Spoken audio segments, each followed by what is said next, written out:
My name's Melissa Shalowski. I'm a nurse practitioner with Avera Palliative Medicine and Hospice, and I'm here to present an educational video about advanced care planning today. The state of South Dakota requires education on advanced directives to all new staff during orientation, as well as to all staff annually, unless the facility determines the personnel will have no contact with patient or residents. In this module, we will define advanced care planning, define advanced directives, review the elements of advanced directives, and describe the types of advanced directives you may encounter with your residents.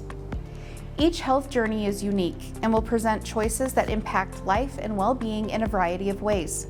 Whether it is a chronic illness, dementia, or an unexpected accident, many of us will encounter a moment where we cannot make healthcare decisions for ourselves. We hope that those trusted to make healthcare decisions for us understand our wishes. But research tells us they get it wrong about 30% of the time. Advanced care planning is the process of discussing and preparing for future decisions about someone's medical care if they become seriously ill or unable to communicate their wishes. Advanced directives are completed during the advanced care planning process to document those wishes.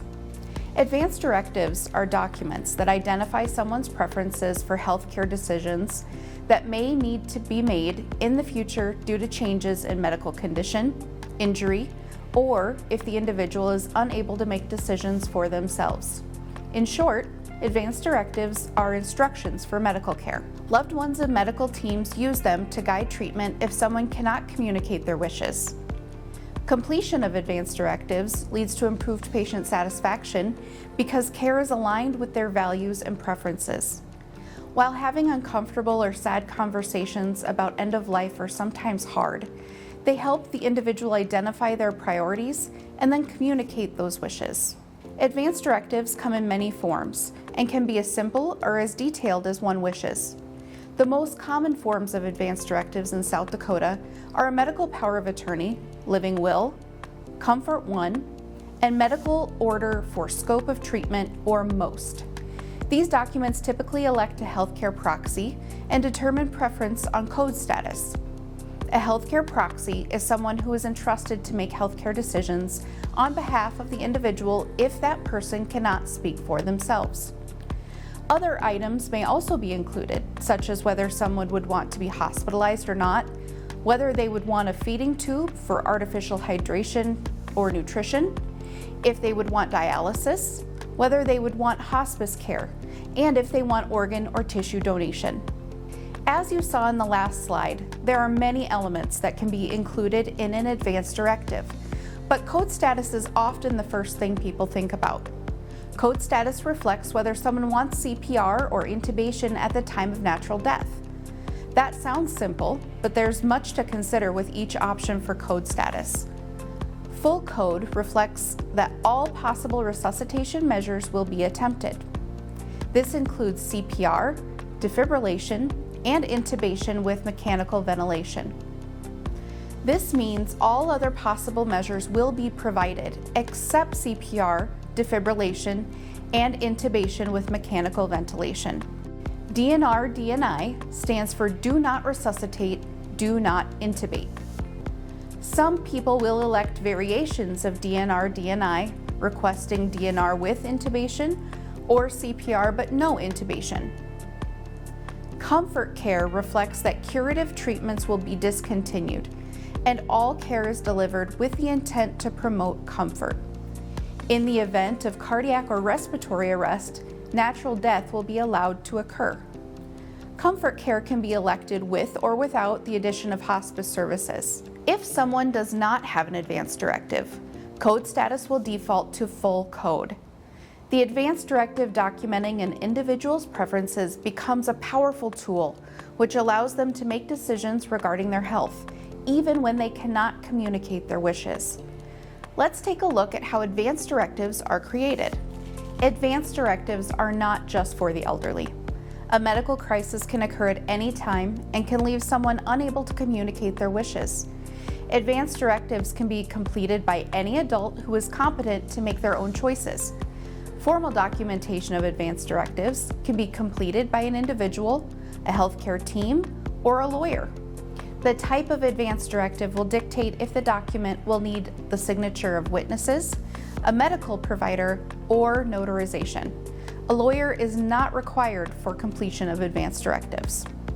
I mentioned earlier that the most common forms of advance directives in South Dakota are a medical power of attorney, living will, comfort one, and medical order for scope of treatment, or most. Let's walk through each type. A medical power of attorney is a legal document giving someone authority to make medical decisions on an individual's behalf when they cannot speak for themselves. The medical power of attorney becomes a healthcare proxy. It allows the proxy to choose where the individual receives care, whether that's at home, the hospital, or nursing home. It also allows what kind of care they receive, such as medications, tests, surgeries, therapies, artificial nutrition or hydration, resuscitation, or comfort care. The proxy should be someone the individual trusts and who is knowledgeable about their wishes for their care. It is helpful to have a second person assigned as a backup proxy.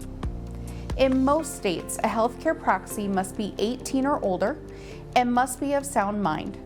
Some people choose a family member, but others may decide on a trusted friend, neighbor, or lawyer. There is no standardized form for medical power of attorney in South Dakota, but many healthcare facilities have a form that can be utilized.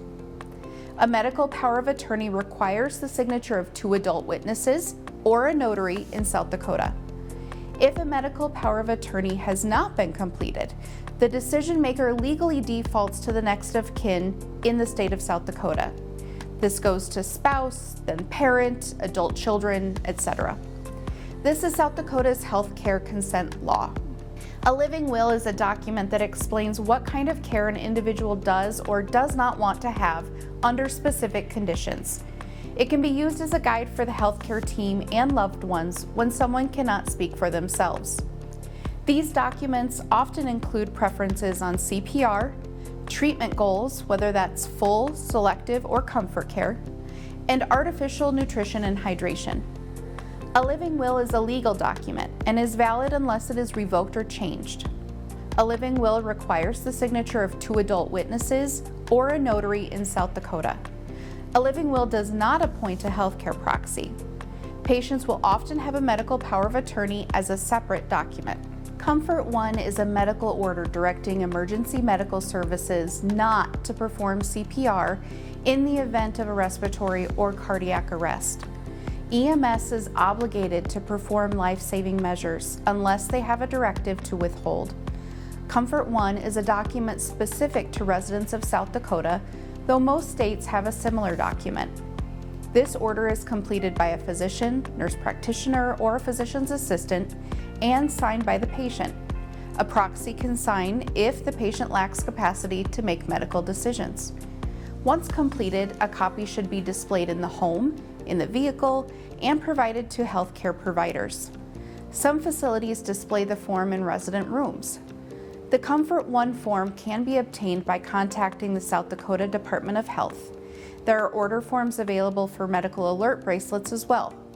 Because this is a medical order rather than a legal document, it is not intended to replace a living document, but will instead complement it. Finally, the medical order for scope of treatment, or most, is a standardized medical provider's order for individuals that are terminally ill that is valid across all care settings, including the home. It outlines a plan for the individual's care at the end of life for healthcare providers, including CPR, treatment goal, whether that's full, selective, or comfort care, and artificial nutrition and hydration. It does not appoint a proxy. Each state has a version of this document. South Dakota honors orders from other states. A medical provider will complete the most form during an advanced care planning conversation with the patient and/or the proxy. The patient will sign the form. A proxy can sign if the patient lacks capacity to make healthcare decisions. Because this is a medical order rather than a legal document, it is not intended to replace a living will or power of attorney, but will instead complement it. Moving into a facility is a significant life event. At admission, there's typically an advanced care planning conversation with the new resident and their family. It's the best time to review an existing advance directive. Does it still reflect their preferences? Do they need to update a document? Talking to the resident about how you will honor their advance directive will help create trust with the new resident and their family. It will also give you important information to add to their care plan. If there is no advance directive, admission is the best time to talk with the patient and family about what kind of health care matters most to them and the importance of creating an advance directive to help ensure the kind of care they receive at your facility is consistent with their values and preferences. If they choose to create an advance directive, you should know who in your facility can help them complete one or more of the advance directives we've discussed. Staff should be aware of where to find advance directives in their facility. Advanced care planning conversations should be revisited throughout the lifespan. Significant life events, changes in medical conditions, new diagnoses, functional or cognitive changes, and complex medical decision-making should all prompt a review of preferences. Advance directives should be updated anytime preferences have changed. Once an updated advance directive is completed, it will invalidate the previous versions. Anytime there is an update, it is important to ensure copies of updated advance directives are distributed to the resident's healthcare proxy, loved ones, the medical team, healthcare facilities, and anyone else involved in that person's care. You may see a resident with serious illness involved with a specialized healthcare team called palliative medicine if it is available in your area. Palliative medicine can be offered to any patient with a serious illness that wants extra support for symptom management, communication, emotional, psychosocial, or spiritual needs. The palliative team can help residents identify when their goals are changing or have changed, which should trigger an update to their advance directives.